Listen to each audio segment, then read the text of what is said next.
The war had been going on for 3 years now. 3 long years of death and destruction across the galaxy.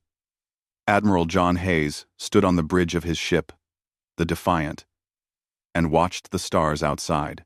He looked older than he had when this all started. His hair had turned gray, and deep lines marked his face. The Crithians had started this war over some mining colonies in the Epsilon sector. It should have been a small fight. Instead, it became something much bigger. The Crithians were stronger than humans in almost every way. Their ships moved faster through space. Their weapons hit harder. Their shields could stop almost anything humans threw at them. John had lost count of how many soldiers had died under his command. The number was somewhere around 40,000. He thought about them every morning when he woke up. Every single one had been someone's son or daughter, someone's friend or lover. Now they were just numbers on a report. The Fifth Fleet had fought 12 major battles in the past year alone.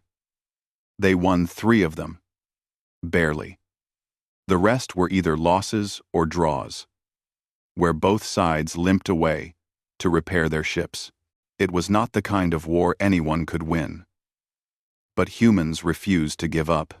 Down on Earth, President Linda Martinez had another meeting with the Council of Nations. She was tired of these meetings. Everyone wanted answers she did not have. The people wanted either victory or peace. The Crithians wanted neither. They wanted humans to surrender completely and accept Crithian rule over all human colonies. Linda would not let that happen. She could not. But resources were running low. Fuel, weapons, ships, soldiers. Everything was being used up faster than it could be replaced. Colony worlds that took centuries to build were burning. Millions of civilians had died or fled their homes. Deep beneath the Nevada desert on Earth, there was a secret research facility. Dr. Peter Vance worked there with a team of the smartest scientists humanity had. They had been given an impossible job: find a way to end the war. The military had tried everything they knew. Now it was time for scientists to find a new answer. Peter had been working for 18 months straight on something called Project Longshot. He barely slept. He barely ate. All he did was work and think and test theories. His team was just as dedicated. They knew that if they failed, humanity might not survive. The problem was simple to understand, but hard to solve. Humans could not beat the Crithians in a straight fight. The enemy was too strong, too fast, too advanced. Humans needed something different, something unexpected, something the Crithians would never see coming. On a planet called Helios Prime, Captain Lisa Morgan led her Marines through another battle.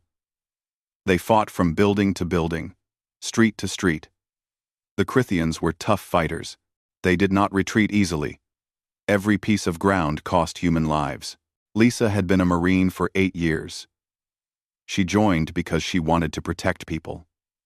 Now she felt like all she did was watch friends die. Her company started with 120 soldiers. Now she had 63 left. The rest were dead or too injured to fight. The battle for Helios Prime had been going on for 2 months.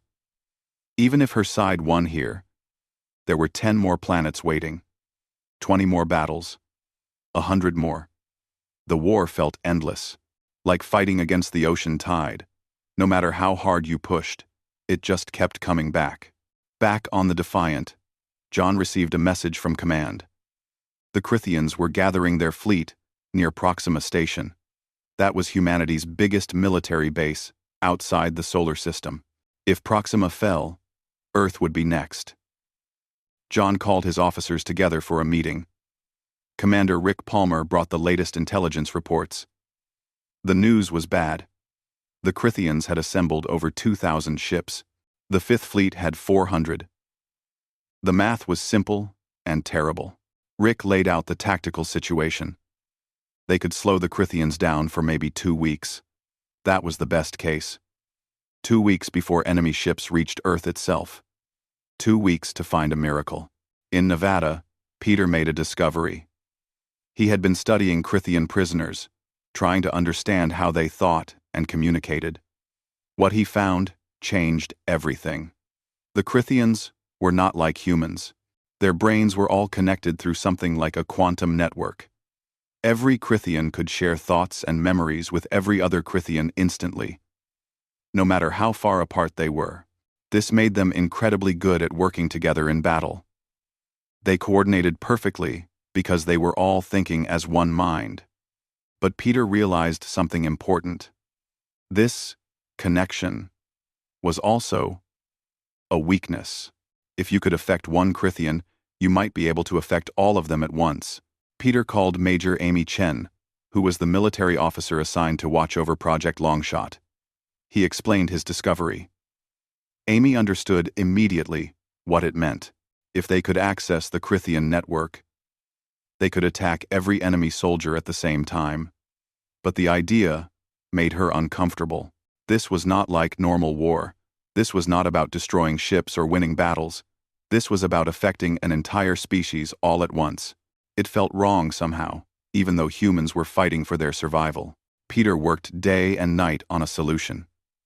He thought he could create a signal that would put all Crythians to sleep. Not kill them. Just make them unconscious. Harmless. It would give humanity time to end the war without more killing. But there were problems. To make it work, someone would need to get close to a Crythian command ship. Close enough to plug the device directly into their communication systems. That meant sending soldiers. Captain Lisa Morgan got the call while she was cleaning blood off her armor. The battle for Helios Prime was finally over. Her side won. Barely. But the victory felt empty when she looked at how many soldiers she had lost. The message said she was needed back on Earth immediately.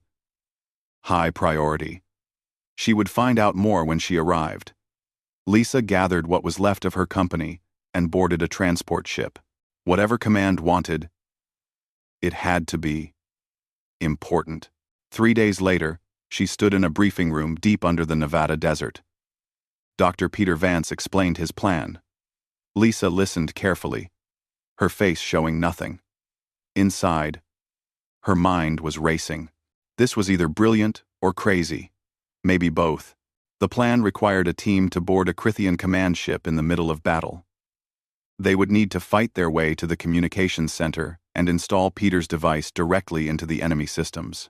Then the signal would spread through the entire Crythian network, putting every single one of them to sleep. Major Amy Chen showed tactical maps and enemy ship layouts. The Crythians guarded their command ships well. Getting inside would be hard. Getting to the communications center would be harder. Getting out alive was probably impossible. Lisa asked the question everyone was thinking. What were the chances of extraction after the device was planted? Amy was honest. Less than 5%. This was a one-way mission. Everyone going would probably die. The room went quiet. Peter looked uncomfortable. He had created something that could save humanity, but it required people to sacrifice themselves. He had not wanted that, but war never gave anyone what they wanted. Lisa volunteered her company for the mission. She did not ask for volunteers. She simply told them what needed to be done. Every single Marine stepped forward. They were tired of running, tired of losing. If they could end this war, their deaths would mean something. Lieutenant Jake Foster was assigned as the technical specialist. He was young, maybe 25, with quick hands and a sharp mind. He would be the one to actually install the device. Everything depended on him reaching that communication center alive. Jake spent the next week learning everything about Crythian systems. He studied their technology until he saw it in his dreams. Peter worked with him personally, making sure he understood every detail. There would be no second chances. No time to figure things out in the moment. Sergeant Kate Sullivan took charge of combat training. She drilled the squad on boarding procedures and close quarters fighting. The Crythians were tough in hand-to-hand combat. Humans would need to be faster, smarter, and more ruthless. Kate was a veteran of 23 boarding actions. She had more experience than anyone in this kind of fight. But she had never done anything like this before. Never fought, knowing she would not come home. While the team prepared, Admiral John Hayes worked on the other part of the plan. They needed a diversion big enough to pull every Crithian ship into battle, something so desperate and aggressive that the enemy would commit everything they had. John gathered every available ship from across human space. He called in favors from allies. He pulled reserve units out of mothballs. By the time he was done, he had assembled nearly 600 ships. Still outnumbered, but enough to make some noise. The plan was simple. The entire fleet would charge straight at the Crithian Grand Fleet near Proxima Station. It would look like a final suicide attack, humanity's last desperate attempt to stop the invasion. While the Crithians were focused on destroying John's ships, a single stealth vessel would slip through the chaos. That stealth ship was called the Whisper. It was small, fast, and nearly invisible to sensors. Lieutenant Sam Clark would pilot it. Sam had flown stealth missions for 6 years and never been caught. But she had never tried to sneak past 2,000 enemy ships before. Dr. Peter made final adjustments to the device.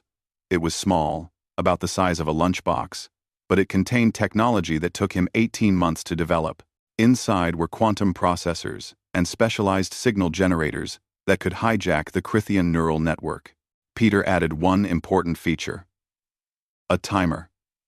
The device would keep the Crithians unconscious for exactly 72 hours, then automatically shut off. After that, they would wake up. Some generals argued against this. They wanted the Crithians gone permanently. Peter refused. He explained that they were trying to end a war, not commit genocide. The Crithians would wake up to find themselves defeated, but alive. That would give humanity time to offer peace terms. If humans just killed everyone, they would be no better than the enemy.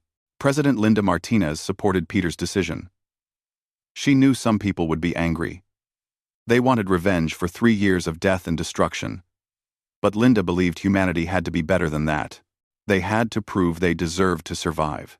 The night before the operation, Lisa sat with her squad in the barracks. Nobody talked much. They wrote letters home, checked their weapons, and tried not to think too hard about tomorrow. Corporal Nina Wells cleaned her rifle for the 100th time.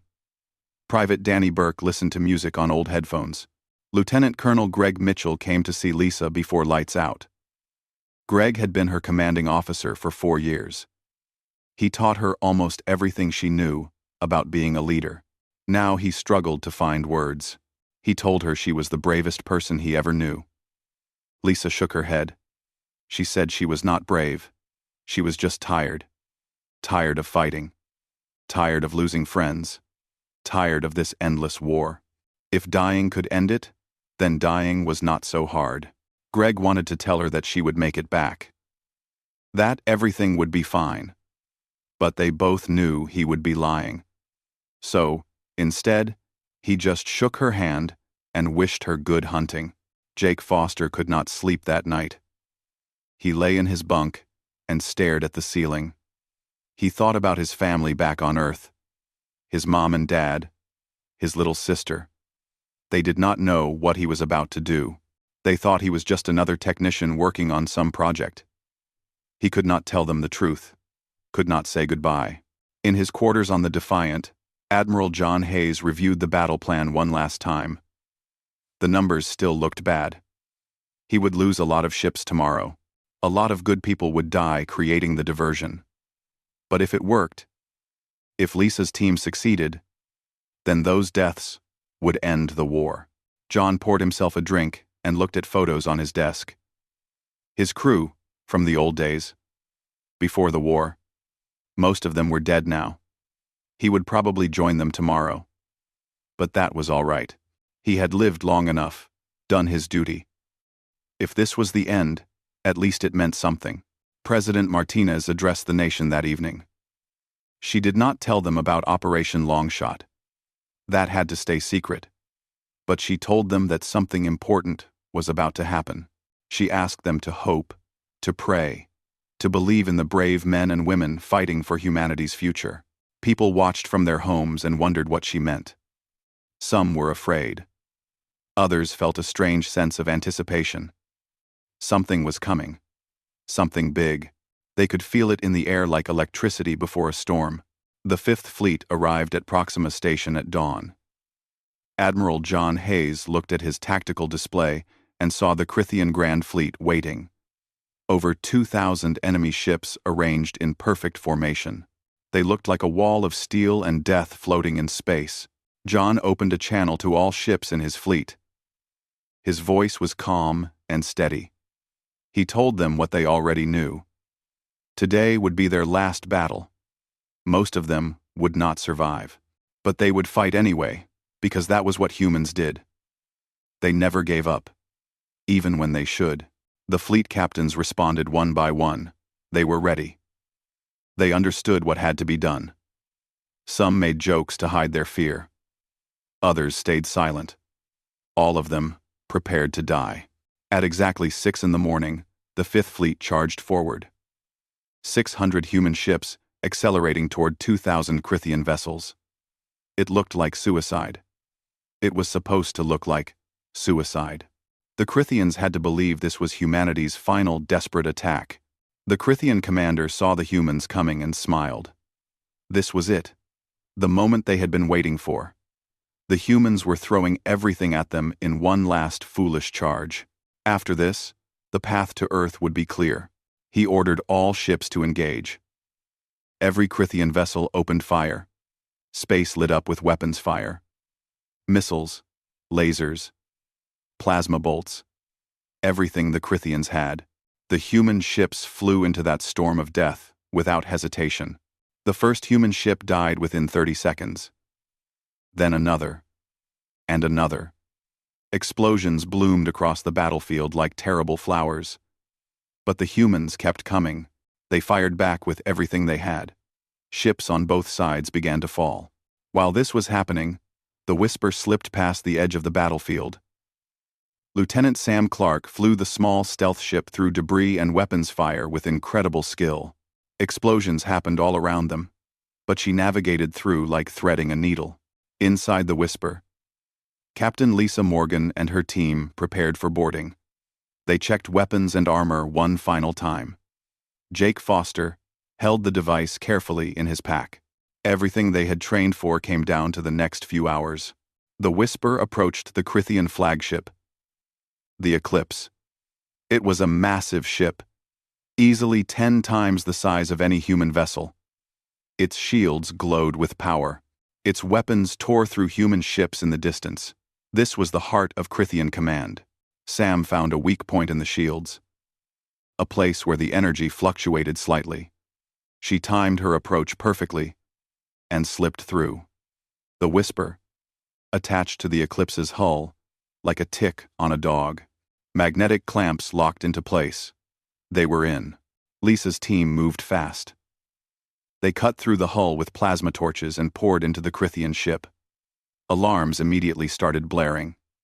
The Crithians knew they had been boarded. Security forces would be coming. The team moved through narrow corridors, following the path Jake had memorized from studying ship layouts. They encountered their first Crithian soldiers within minutes. The fighting was brutal and close. Bullets and plasma bolts filled the tight spaces. Private Danny Burke took a shot to the leg, but kept moving. Corporal Nina Wells threw a grenade that cleared an entire hallway. They pushed forward, leaving bodies behind, both human and Crithian. There was no time to check on the wounded. No time for anything except moving forward. Back in the main battle, Admiral John Hayes watched his fleet being torn apart. They had lost 100 ships in the first 10 minutes. But they were doing their job. The Crithians were completely focused on destroying them. Every enemy ship was engaged in the fight. Commander Rick Palmer reported that the Whisper had made it through. The boarding team was inside the Eclipse. John felt a moment of hope, then pushed it away. Hope was dangerous in war. Better to focus on what needed to be done. John ordered his ships to press the attack even harder. They had to keep the Crithians busy for as long as possible. He watched good people die and forced himself not to look away. This was his responsibility. His choice. He would witness what it cost. Inside the Eclipse, Lisa's team reached a junction point. They had to go left to reach the communication center. But Jake spotted something on his scanner. A lot of enemies coming from that direction.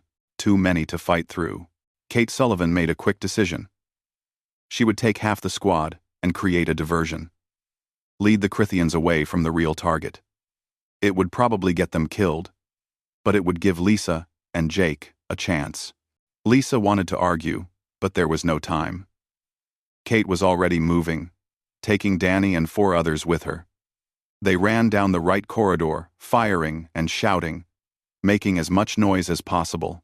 The Crithians took the bait and followed them. Lisa, Jake, and Nina continued toward the communication center. They could hear fighting behind them as Kate's group drew the enemy away. Gunfire and screams echoed through the metal corridors. Lisa tried not to think about what was happening to her friends. They reached the communication center and found it guarded by a dozen Crithian soldiers. There was no way to sneak past, no clever trick.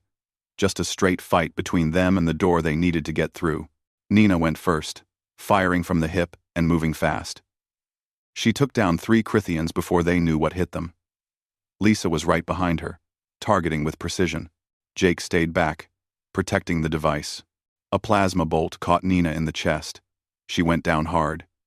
Lisa screamed and kept firing. More Crithians fell. The fight lasted maybe a minute but felt like forever. When it was over, Lisa and Jake were the only ones left standing. Nina was still alive. Barely. She looked up at Lisa, with pain-filled eyes. She told Lisa to go, to finish the mission, not to waste time on her. Lisa wanted to stay, to help, but Nina was right. The mission mattered more than any one person. Lisa and Jake left Nina there and entered the communication center. The room was huge, filled with alien technology that pulsed with blue light. Jake stared at it for a moment, then got to work. His hands moved fast, pulling out cables and connecting the device. Outside, the battle raged on. The Fifth Fleet was down to less than 300 ships. They were losing badly, just as planned. But they had bought enough time. If Jake could just install the device, none of this would be for nothing. Jake found the main connection point and started linking the device to the Crithian systems. His hands were shaking. Sweat dripped into his eyes. Lisa stood guard at the door, watching for enemies. She could hear them coming. Boots pounding on metal floors. The device needed 60 seconds to fully integrate with the Crithian network. Jake watched the progress bar crawl forward. 30 seconds. 40. The sounds of approaching soldiers got louder. 50 seconds. Lisa saw movement in the hallway and started firing. Crithians poured through the doorway.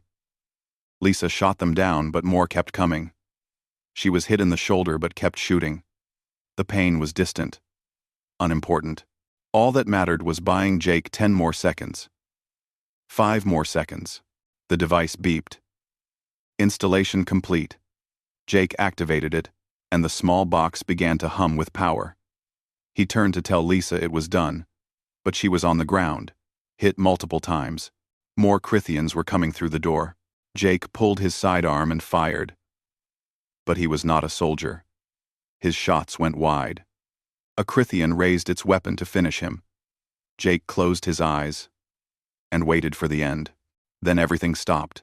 The Crithian soldier froze mid-motion. Its weapon fell from its hands. The creature's eyes rolled back, and it collapsed to the floor.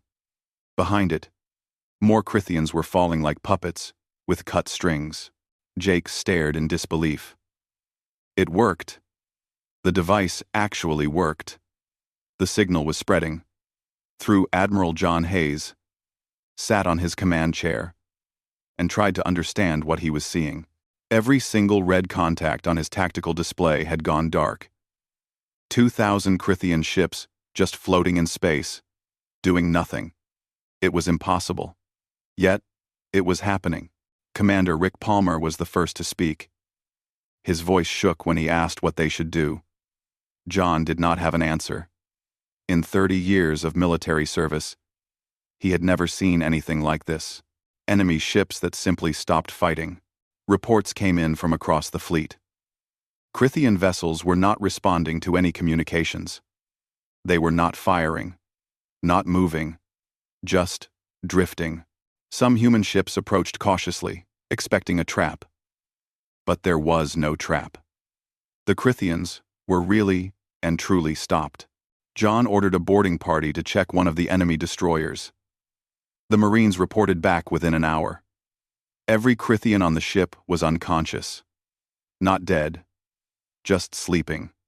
They breathed normally. Their hearts beat. But they would not wake up. On the Eclipse, Jake Foster sat alone among the bodies of his friends.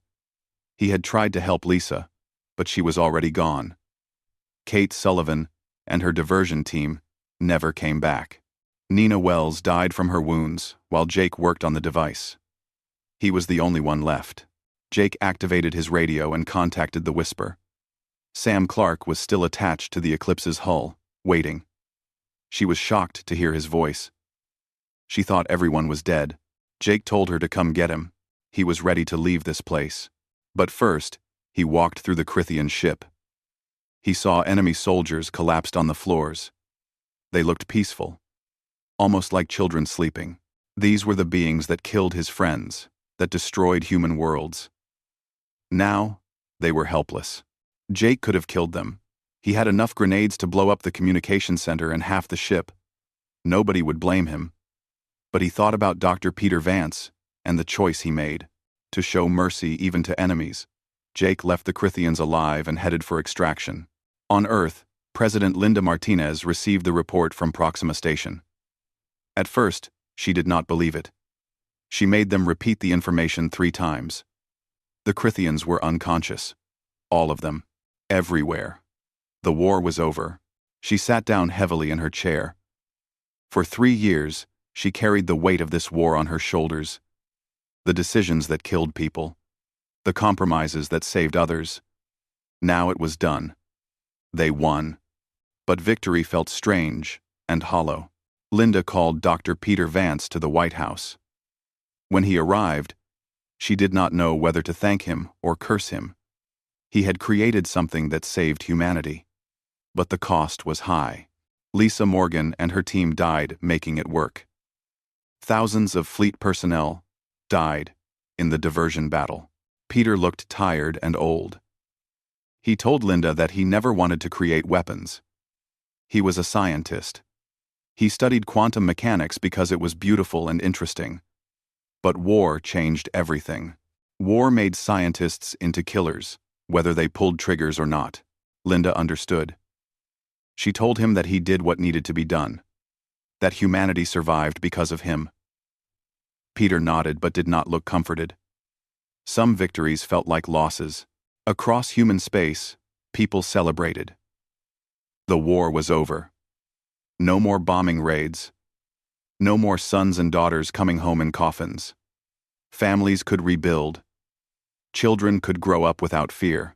The streets filled with happy crowds, but not everyone celebrated. In military bases and hospitals, people mourned. They thought about friends and loved ones who did not live to see this day. The cost of victory was written in tombstones and folded flags. On Helios Prime, Marines from Lisa Morgan's old unit held a memorial service. They set up photos of everyone they lost. Lisa, Nina, Danny, Kate, and dozens more. Someone played a song on a harmonica. Nobody talked much. What was there to say? Admiral John Hayes ordered his damaged fleet to start rescue operations. Many ships were badly hurt. Crews needed medical attention. They pulled survivors from destroyed vessels and tended to the wounded. The battle was over, but people still needed help. John himself went to visit the injured in the medical bay. He shook hands and said thank you. Some soldiers saluted. Others just stared, too hurt or traumatized to respond. John stayed as long as he could, bearing witness to what his orders had cost. Meanwhile, scientists and doctors worked to keep the unconscious Crithians alive and healthy. They monitored vital signs across hundreds of worlds. Medical teams landed on Crithian planets to make sure civilians were safe. children sleeping in schools, workers collapsed at their jobs. All of them needed care. It was strange. One day these beings were the enemy trying to destroy humanity. The next day, humans were working to keep them alive. Some people questioned why humans should help, but most understood. This was what made humanity different. They could be strong without being cruel.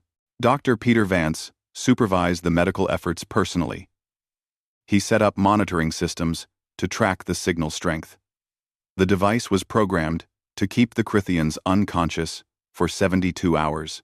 After that, they would wake up. Peter wanted to make sure nothing went wrong. President Linda Martinez began preparing for what would come next. When the Crithians woke up, they would find themselves defeated but alive. They would be confused and probably angry. Humanity needed to be ready with peace terms that were fair but firm. Linda assembled a team of diplomats and experts. They worked day and night drafting treaties and agreements. The terms included border adjustments, mutual defense pacts, cultural exchange programs, and reparations that both sides would pay. It had to be a peace that both species could accept. Some members of the Council of Nations argued for harsher terms. They wanted to dismantle the Crithian military completely, take their technology, control their worlds. Linda refused. She said that kind of peace would just create another war in 20 years. The goal was not to humiliate the Crithians. It was to create a future where both species could coexist. That required respect and understanding. Even after 3 years of killing each other, Jake Foster returned to Earth a hero. People wanted to interview him, give him medals, throw parades. He refused all of it. He did not feel like a hero. He felt like someone who watched his friends die and could not save them. He visited the families of Lisa, Kate, Nina, and Danny. He told them what happened in those final moments. How brave everyone was. How much they mattered. Some families thanked him. Others could not speak through their tears. Jake carried their pain with him everywhere he went. On the third day, the countdown reached its final hours. The Crithians would wake soon. Military forces across human space went on high alert. Nobody knew how the Crithians would react. Would they try to fight again? Would they accept peace? Dr. Peter Vance watched the clock count down in his Nevada facility. He felt nervous. The science said they would wake up healthy and normal. But science could not predict emotions. Could not guarantee that the Crithians would not be angry enough to start fighting again. President Linda Martinez prepared to make first contact. A delegation of human diplomats stood ready to meet with Crithian leaders as soon as they regained consciousness. Ambassador Claire Rogers led the team. She was calm and experienced. The best person for this impossible job. As the final seconds ticked away, people across the galaxy held their breath. Human and Crithian worlds waited in silence. This was the moment that would determine whether the war truly ended or just paused. The clock hit 0. The device shut off automatically. The signal stopped flowing through the Crithian network. And slowly, across hundreds of planets and thousands of ships, the Crithians began to wake. They opened their eyes, confused and disoriented. They remembered fighting. Then, nothing. Now the 5 years passed since the day the war ended. The galaxy looked different now. Better. But the changes came slowly and with difficulty. The peace treaty took 6 months to write and another year to fully implement. Ambassador Claire Rogers spent countless hours negotiating with Archon Velthor and the Crithian High Council. There were arguments and setbacks, times when it seemed like the whole thing would fall apart. But both sides wanted peace. Really wanted it. The Crithians understood that humanity could have destroyed them, but chose not to. That mattered. It changed how they saw humans. Changed how they saw themselves. The final treaty divided disputed territory fairly. Both species agreed to pay reparations for damage caused during the war. But more importantly, they established joint research stations and cultural exchange programs. They would learn from each other, work together, try to understand, instead of just fighting. The hardest part was dealing with the memories. Humans who lost loved ones to Crythian attacks, Crythians who died in human bombings. How do you make peace with people who killed your family? How do you forgive 3 years of destruction?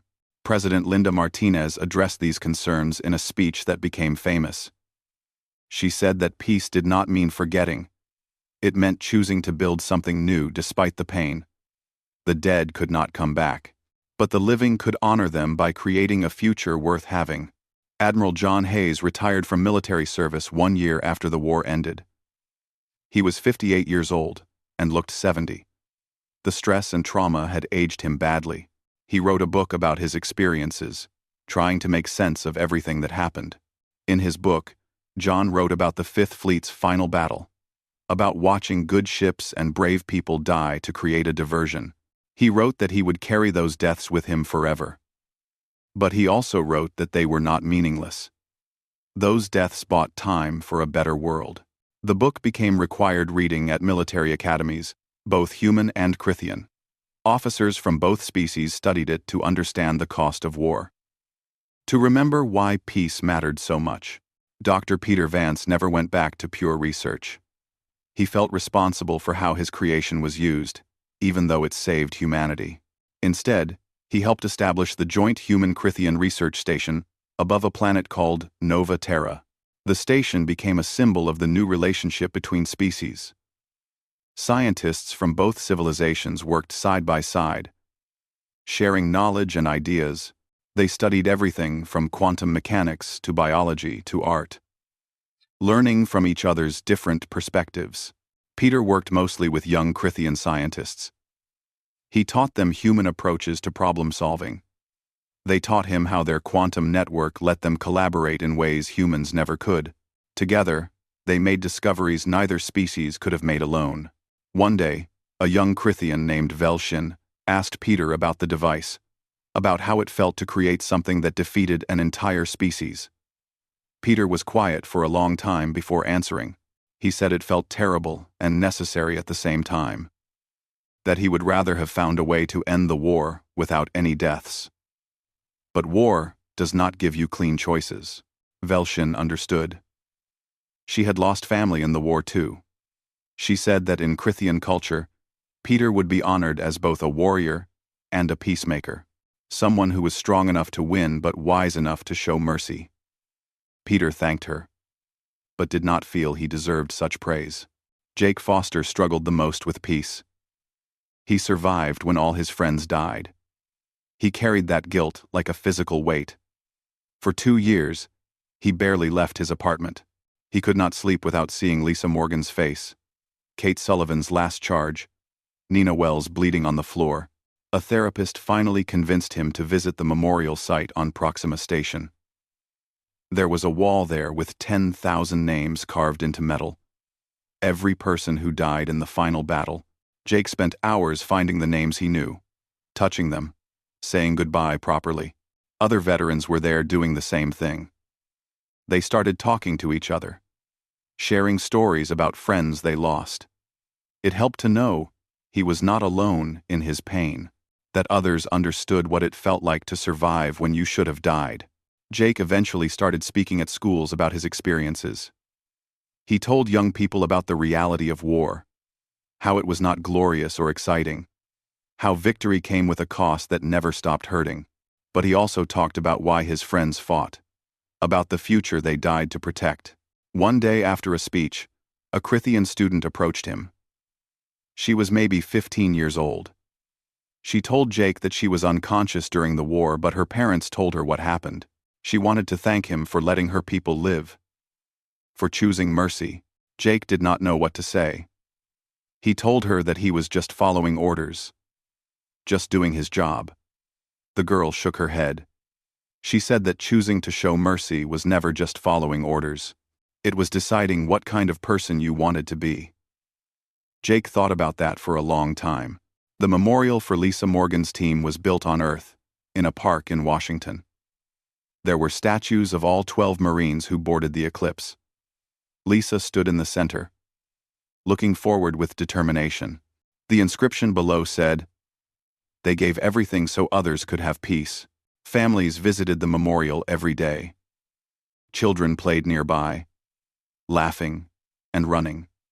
Lisa's mother came every week to leave flowers. She said she was proud of her daughter but wished she could have come home.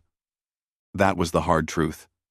Pride and grief lived together. On the 5-year anniversary of the war's end, a huge ceremony was held at the Joint Research Station. Leaders from both species attended. President Linda Martinez was there, now in her second term. Archon Velthor came personally, along with the entire High Council. They dedicated a new monument called the Day of Silence.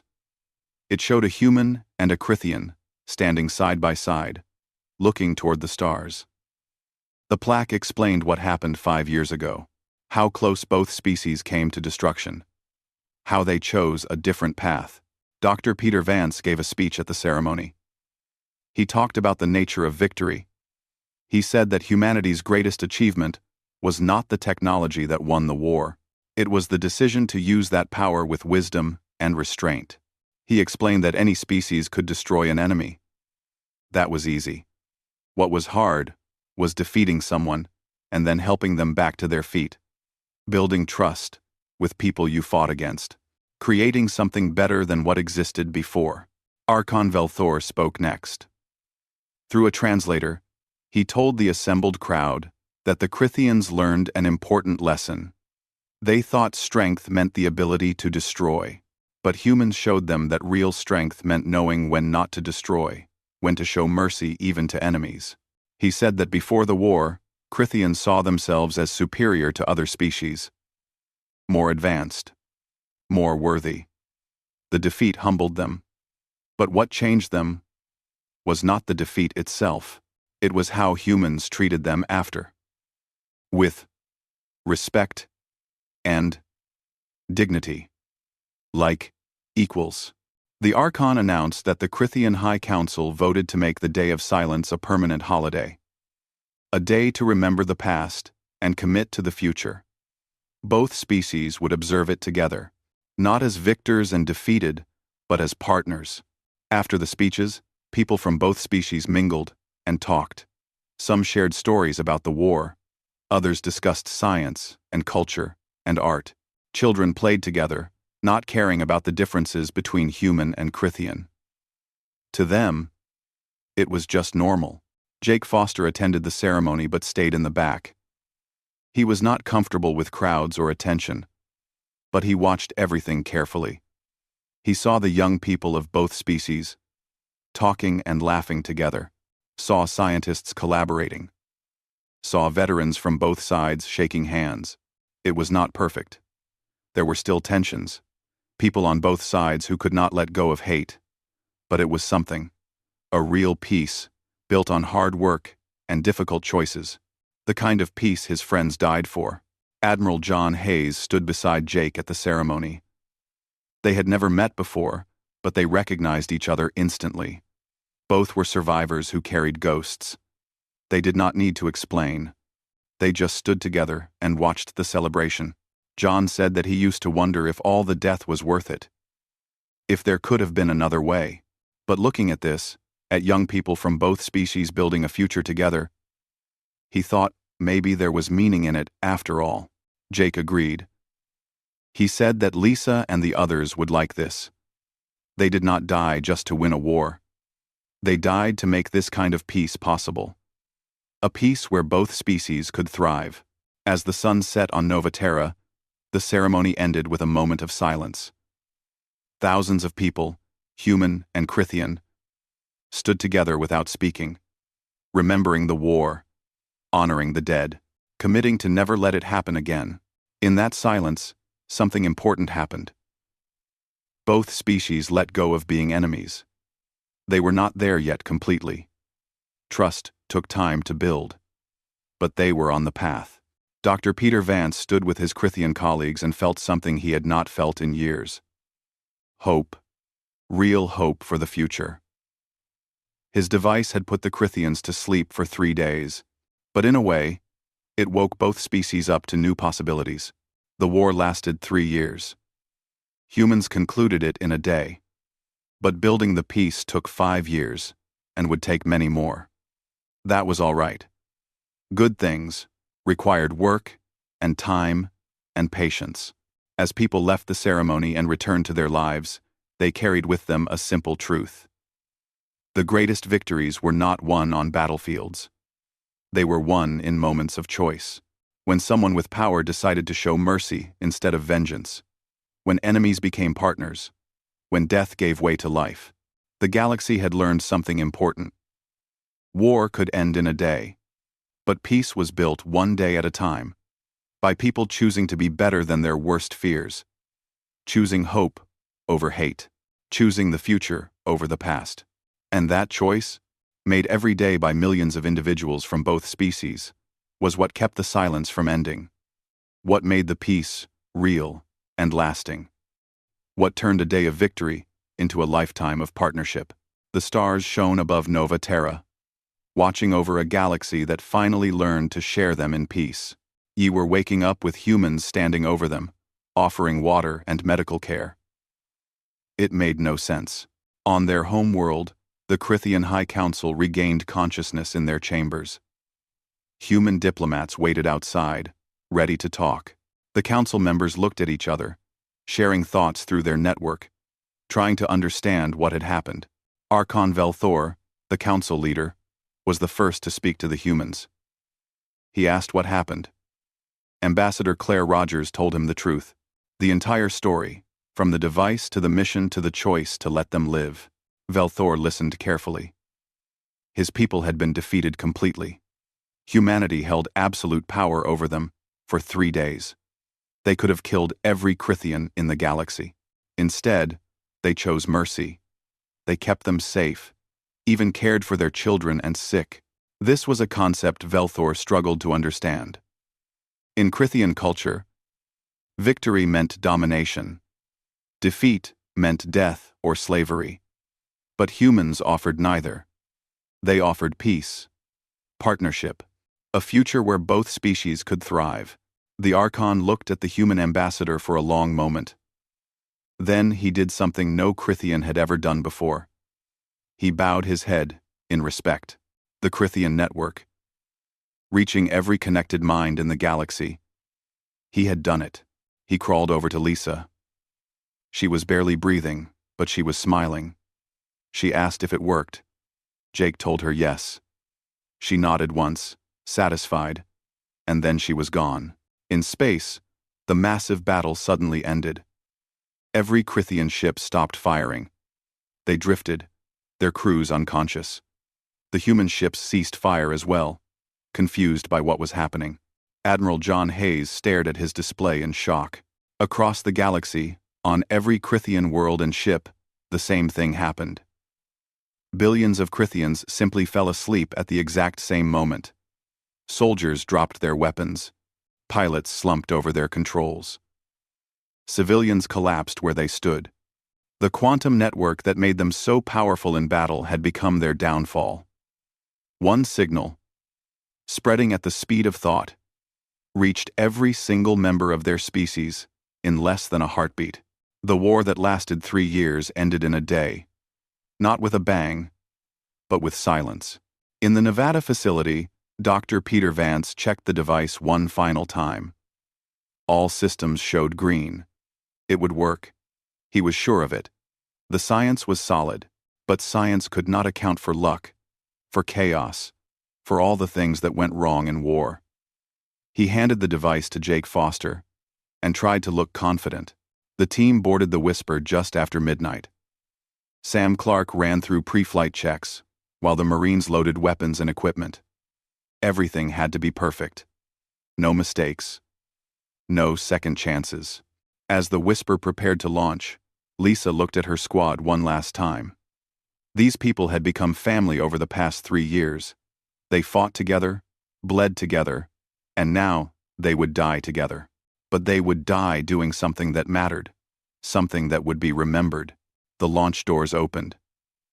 The Whisper lifted off silently and climbed into the dark sky. Below, people went about their lives, unaware that everything was about to change. Into enemy territory with almost no chance of coming back. President Martinez listened to Peter's plan. She sat in the Oval Office and thought about what it meant. This could end the war, save billions of lives, but it would cost the lives of whoever went on that mission. And there were other questions too. Was it right to attack an entire species this way? Even if they were the enemy? Linda looked at the faces around her. Military generals, scientists, political advisors, everyone was waiting for her decision. The weight of it pressed down on her shoulders like a physical thing. Outside her window, she could see people walking past the White House. Normal people living normal lives, not knowing how close they were to losing everything. Those people deserved a future. Human children deserved to grow up in peace. Linda made her choice. They would try Peter's plan. Operation Longshot was approved. Now they just needed soldiers brave enough to carry it out.